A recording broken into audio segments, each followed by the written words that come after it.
경제를 보다 쉽게. 안녕하세요 여러분, KRB 경제연구소의 붕입니다. 이번 영상에서는 위기불감증 관련 이야기를 하려고 합니다.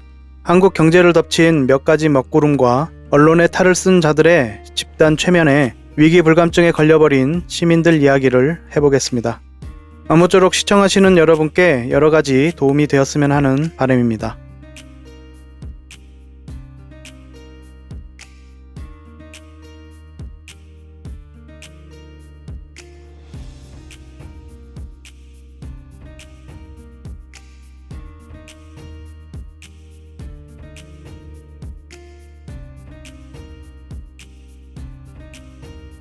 유튜브를 시작한 지 오래되지 않았지만 유튜브를 하기 전에는 글로써 저 또한 다른 사람들과 마찬가지로 코로나 팬데믹이 끝난 시점부터 경제위기 이야기를 해오고 있습니다. 22년부터 어떻게 위기를 대비할 것인가에 대한 이야기를 해왔으니 얼추 2년이 지났습니다. 유튜브를 통해서만 접하신 분들께서는 언제 대비 이야기를 했냐고 하실 수 있겠습니다. 지난 시민경제 한계치 임박, 지표로 보는 경제 현주소, 국가에 돈이 없다, 외환 보유액 및 소비자 물가 등을 다루는 영상에서 조금씩 이야기해왔고, 오늘은 한국 경제를 덮친 먹구름 이야기를 간단하게 해보려고 합니다. 위기는 여러 측면에서 사회 전체에 불안정하고 위험한 상황을 초래하는 것을 말하는 것인데요. 쉽게 말해서 어려움에 빠지는 것이라고 할 수 있겠습니다. 오늘날 언론의 탈을 쓴 자들이 집단 최면으로 위기를 강조하다 못해 늘 위기에 빠져 사는 것처럼 시민들을 가스라이팅하는 그런 상황이 되다 보니 위기불감증에 걸려버린 많은 사람들을 봅니다. 마치 이솝우화에 나오는 양치기 소년의 이야기처럼 계속되는 늑대가 나타났다는 이야기에 사람들은 위기불감증에 빠지고 말죠. 양치기 소년의 마지막은 결국 실제로 늑대가 나타났고 양들을 잃어버리고 마는 비극적인 결말인데요. 오늘 제가 강조하고 싶은 이야기는 위기불감증에 빠져서 위기를 간과하지 말아야 한다는 이야기입니다. 경제는 늘 어려웠다는 말이 이런 위기불감증을 아주 잘 나타내는 말입니다. 우리의 뜻과 관계없이 발생하는 지진과 같은 재해는 어느 날 갑자기 예상하지 못한 순간에 일어납니다. 지진과 같은 재해는 언제 어느 시점에 정확하게 발생하여 몇 월, 며칠, 몇 시에 재해가 발생했다고 기록이 됩니다. 그러나 경제 위기를 판단하는 기준은 재해와 달리 모호합니다. 몇 월, 며칠, 몇 시에 경제 위기가 발생하였다고 기록이 되지 않는다는 것입니다. 경제 위기가 다른 재해들과 다른 점입니다. 어제까지는 경제 위기가 아니었고 오늘부터 갑자기 경제 위기가 되는 것이 아니라는 것입니다. 어떤 분들은 도대체 경제 위기는 언제 오는가 라고 묻습니다. 정확하게는 묻는다기보다 위기가 온다 그러는데 도대체 오기는 한다는 것이냐 라는 비아냥이죠. 사실 위기란 어떤 사람에게는 피부에 확 와닿고 어떤 사람에게는 다들 어렵다고 하니까 어려운가 보다 라고 생각하는 그런 것입니다. 그러나 분명한 사실은 내가 어렵지 않다고 해서, 내가 느껴지지 않는다고 해서 위기가 아닌 것은 아니다 라는 것이겠습니다. 이미 비가 오는 상황인데 비가 도대체 언제 온다는 것이냐 라고 묻는다면 대답해 드릴 말은 하나뿐입니다. 이미 비가 오고 있습니다 라고요. 이미 한국 경제의 위기는 도착하여 시민의 곁에 있습니다. 경제의 위기는 아주 둔감하신 분이 아니라면 발표되는 경제 지표로 또 체감하는 물가와 경기로 알 수 있는 것입니다. 경제 위기는 어느 날 갑자기 재해처럼 발생한다기보다는 여러 징후를 나타내고 여러 경고를 보내면서 서서히 진행되어 정점을 찍고 서서히 진정되는 것이라고 할 수 있습니다. 경제는 하나의 사이클이기 때문에 사이클에 따라서 흥, 망, 성, 쇠를 반복하는 것이죠. 역사 속에서의 세계 경제 위기는 대공황, 오일 쇼크, 채권 대학살, 외환위기, 닷컴 버블 붕괴, 서브프라임 모기지 사태, 리먼 브라더스 파산과 같이 어제까지는 위기가 아니고 오늘부터 위기라고 할 수 있는 것이 아니라 모두 어떤 대표되는 사건이나 현상을 상징적으로 칭하는 것일 뿐 딱 꼬집어서 언제 어느 시점에 발생하는 것이 아니라는 것입니다. 시간이 지나고 보니 그 기간이 경제 위기였구나 라고 판단하는 것이죠. 위기불감증이 만연한 시점입니다. 경제 위기가 오기는 하는가? 라는 의문이 들다 못해 알려진 위기는 오지 않는다 에서부터 노랜딩 이야기까지 나오고 있는데, 혹자는 역사적으로 침체 전 과열이 나타났었다 라고 하고, 지금의 상황은 침체 전 매우 강한 과열이라고 지적하는 사람들도 있습니다. 미국의 경기 침체는 반드시 올 것이다 라고 하면서요, 경기가 침체에 빠질 때마다 양적 완화 카드를 빼들어 시중에 어마어마한 돈을 풀고 그 돈에 대해 긴축을 하지 못한 상황에서 팬데믹이 발생하였습니다. 그리고 기존 경제 문법으로는 해석할 수 없는 사건, 미국 시민들에게 직접 돈을 지급하는 초유의 상황이 발생했죠. 4조 달러가 넘는 아주 어마어마한 돈이 시중에 풀렸습니다. 은행을 통한 은행의 이자 장사, 그 문법으로 설명할 수 없는 그런 일이 발생한 것입니다. 기준금리를 5.5%까지 올렸는데도 시중의 현금 통화량이 줄지를 않고 있는 상황이 발생하고 있는 것입니다. 아주 많이 단순화해서 일부를 이야기하면 은행 이자로 증발하여야 할 돈이 오히려 시민들에게 이자로 지급되면서 은행은 비용이 발생하고 있죠. 시중 통화량이 줄지 않는데 어떻게 금리 인하를 할 수 있겠습니까? 금리를 인하하기 위해서는 반드시 시중 통화량이 줄어들어야 합니다. 기존의 문법대로 물가가 올라가고 금리 인상으로 긴축을 넘어 침체가 오는 사이클이 현재는 작동하지 않는다는 소리입니다. 수많은 경제 전문가들이 배웠던 지금까지의 경제 문법만으로는 현재의 경제 상황을 해석하는 것은 무리가 있을 수 있다는 말입니다. 자, 그렇다면 한국의 경우는 어떠한가? 한국 경제를 덮친 먹구름 몇 가지는, 첫 번째로 경제 성장의 위기, 두 번째로 과도한 부채의 늪, 세 번째로 관치금융의 문제, 네 번째로 미국 금리 문제로 맞이하게 될 상황, 다섯 번째로 초저출산과 국가 소멸 우려, 여섯 번째로 AI 발전과 기술 종속, 그리고 R&D 예산 삭감이 불러올 파급 효과, 이렇게 정리해 볼 수 있겠습니다. 그 외에도 너무나 많은 문제가 있지만 다 이야기할 수는 없으므로 오늘은 이렇게만 이야기하겠습니다.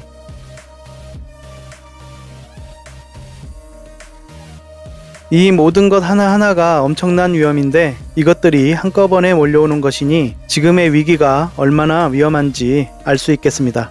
총선이 코앞으로 다가왔기에 이런 상황이 관심에서 조금 멀어졌으나 관심을 두지 않는다고 해서 존재하지 않는 것은 아니죠. 첫 번째로 경제 성장의 위기입니다. 경제 성장률은 지난 1954년부터 수치가 기록되어 있지만 한눈에 볼 수가 없기에 일단 2000년부터 경제 성장률을 정리하여 표로 만들었습니다. 그래프는 1954년부터 2023년까지의 경제 성장률을 보여주고 있습니다.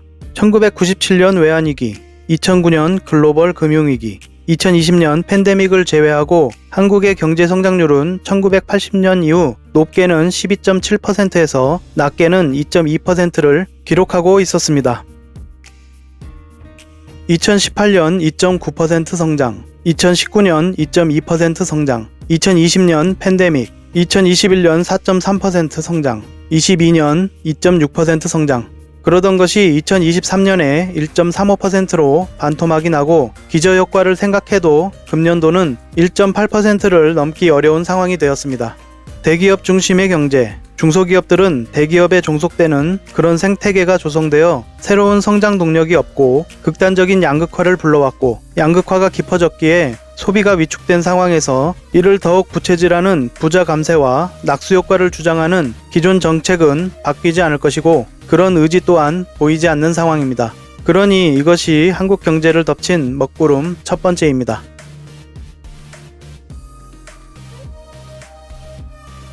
다음은 과도한 부채의 늪입니다. 부채 이야기는 지난 영상에서도 여러 차례 이야기하였습니다. 가계신용 2023년 4분기 가계대출 잔액은 1768조 3천억 원이고 판매신용 잔액은 118조 1천억 원으로 가계신용 잔액은 1886조 4천억 원입니다. 3분기 가계신용 잔액이 1875조 6천억 원에서 10조 8천억 원이 늘었습니다. 디레버리징을 해야 할 시기에 부동산을 부양하기 위하여 특례보금자리론, 신생아 특례대출 등 DSR을 우회하는 등 편법적인 정책으로 오히려 더 대출을 장려하고 부채를 키워왔기에 당연히 맞이하게 된 결과겠습니다. 과거 전세대출 제도와 빚내서 집을 사라고 장려하여 시작된 가계부채 증가는 손을 쓸 수 없는 지경이 되었습니다. 각 국가가 위기가 왔을 때 정부 부채를 늘려 시민들의 부담을 줄여준 것과 달리 한국 기재부 모피아들은 재정 건전성만을 부르짖으며 시민 경제의 위기는 외면한 결과 가계가 이 모든 부담을 지게 되었습니다. 어디 그뿐인가? 망해야 할 건설사들을 살려주기 위한 부담마저도 빚내서 집을 사라는 동료 덕분에 시민이 빚을 지고 모든 부담을 떠안게 된 것입니다. 가계부채만 문제인가? 2023년 2분기 기준 기업의 빚은 2,706조이고 한개 기업은 3,903곳입니다. 지난 지표로 보는 경제 현주소 영상에서 지적했던 것처럼 1674개 상장사 중 한개 기업은 710곳 42.4%에 달합니다. 가계부채가 이렇게 높은 상황에서 임금은 오르지 않고 처분 가능 소득은 오히려 줄어버린 상황이니 이 나라에서 자영업이 망해가는 것은 어쩌면 예정된 것입니다. 한국의 기형적인 구조로 자영업자들이 한국의 경제활동 인구에서 차지하는 비율은 20%가 넘습니다. 그런 자영업자의 대출은 23년 1분기 기준 1,033조 7천억 원으로 자영업자 1인당 평균 1억 7천만 원의 빚을 진 셈입니다. 23년 한 해 자영업자의 은행권 대출이 1.6% 감소하고 비은행권 대출이 5.3%가 증가했다는 것은 자영업자들의 상황 또한 한계에 다다르고 있다는 것을 보여주고 있습니다. 코로나 팬데믹 때 큰 타격을 입었어도 빚으로 빚을 갚으며 버텨왔는데 가계부채로 비소비 지출이 커져버린 시민들은 돈이 없어서 소비를 할 수 없고 이는 자영업자들에게 큰 타격을 주게 됩니다. 이런 상황인데도 지역화폐 예산을 삭감하는 등 지방정부 예산을 줄여 고통에 고통을 더하는 그런 상황을 만들었습니다. 이런 과도한 부채의 늪이 한국 경제를 덮친 먹구름 두 번째입니다.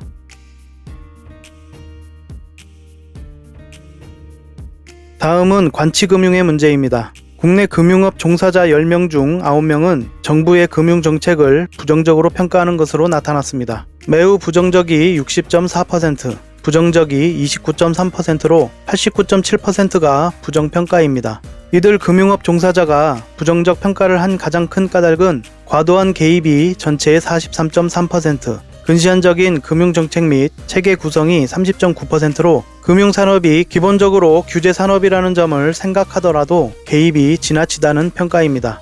시중 5대 은행에 억대 연봉자들이 많고 퇴직금이 수억 원에 이르며 금리를 높인 시기에 이자 장사로 시민의 고열을 빨고 있다는 세간의 평가와는 별도로 금융 전문가가 아닌 검사 출신들을 요직에 앉혀 언발의 오줌 누기식 행정으로 압박하고 쥐어짜듯이 희생을 종용하는 관치금융은 여러 가지로 좋지 않은 영향을 미칠 것입니다.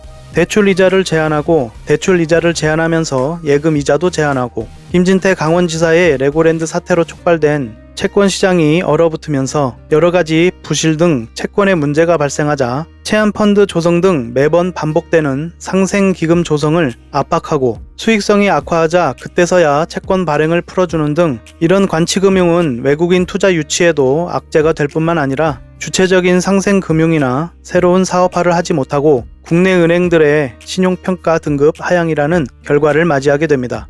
나아가 금융위기를 불러올 수도 있는 관치금융이 한국 경제를 덮친 먹구름 세 번째입니다.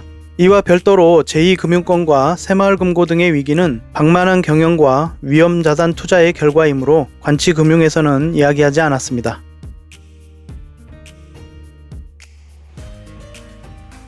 다음은 미국 금리 문제입니다. 앞서 이야기한 것처럼 미국은 아주 끈적한 인플레이션 상황에서 시중에 통화량이 오히려 늘어나 금리가 생각보다 오래 유지될 수 있는 환경이 조성되어 있습니다. 3월 8일 미국의 실업률은 3.9%로 예상치를 상회하였으나 27만 5천 개의 일자리와 4.3%의 평균 시간당 임금 상승을 보여주고 있고 2월 개인 소비지출 지수는 예상치에 부합하였다 하더라도 소비자 물가지수 CPI가 소폭 상승하는 모습을 보였습니다. 이는 근원 소비자 물가 또한 상승하는 모습이어서 3월 29일에 발표되는 개인 소비지출 지수에 영향을 미칠지 지켜보아야 할 것입니다. 이렇듯 금리가 오래 유지될 수 있는 상황과 별도로 미국 금리 인하 상황에서 어떤 일을 겪게 되는지는 지난 영상에서 양털깎기로 설명하였습니다.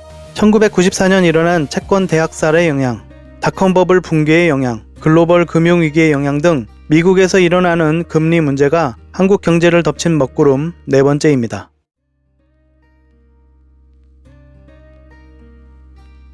저출산으로 인한 인구 소멸 위기에 대한 것은 이미 많은 매체가 이야기하였으므로 저는 따로 더 이야기하지는 않겠습니다. 저출산 초고령 사회는 한국 경제 성장에는 매우 부정적인 영향을 끼칠 것입니다. 그런데도 이를 극복할 어떠한 정책을 기대할 수 없음이 더 절망적인 상황일 것입니다. 오히려 복지 예산을 줄이고 부자 감세에만 힘을 쓰는 것은 청년들을 더욱 절망에 빠뜨리고 결혼 자체와 인구 감소에 가속화를 가져올 것입니다.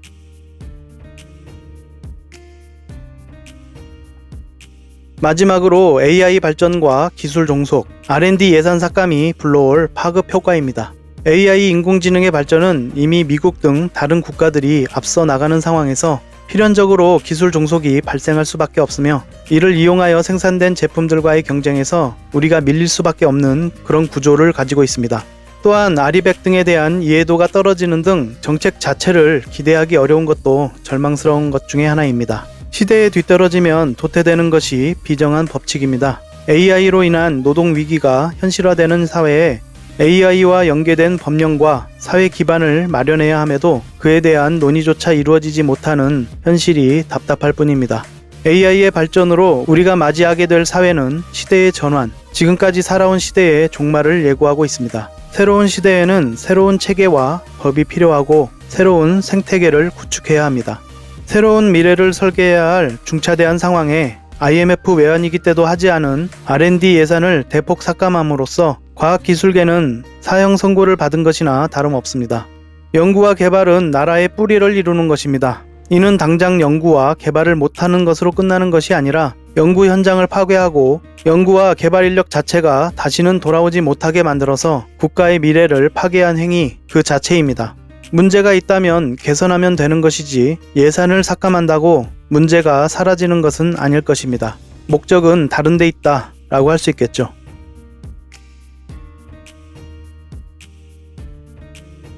우리나라의 무역 수지는 2017년부터 2021년 사이 5위에서 18위 사이를 유지했습니다. 22년 한국의 무역 수지는 209개국 중 197위, 23년에는 181위를 기록했습니다. 객관적인 데이터를 보여주어도 역대 모든 정권이 경제를 망쳤다는 소리를 자랑스럽게 하며 무식을 자랑합니다.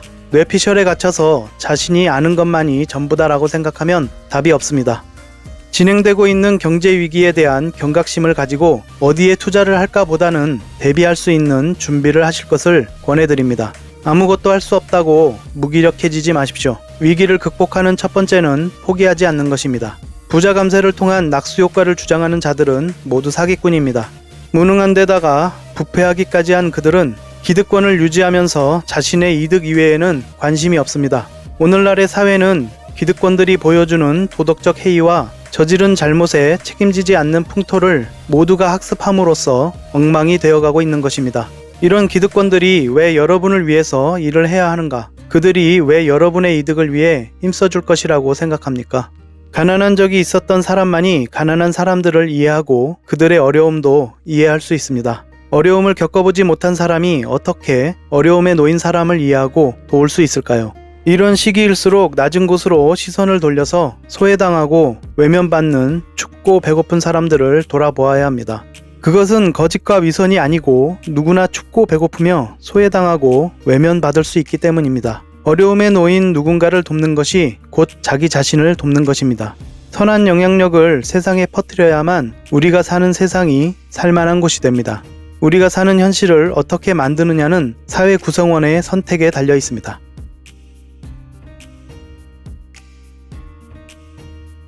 오늘은 위기불감증, 한국 경제를 덮친 먹구름에 대해서 알아보았습니다. 영상 끝까지 시청해 주셔서 고맙습니다. 여러분이 시청해 주시고 주변에도 널리 알려주셔서 영상을 많은 분이 함께 볼 수 있도록 해주시면 영상 제작에 아주 큰 힘이 될 것 같습니다. 여기까지 KRB 경제연구소의 붕이었습니다. 고맙습니다.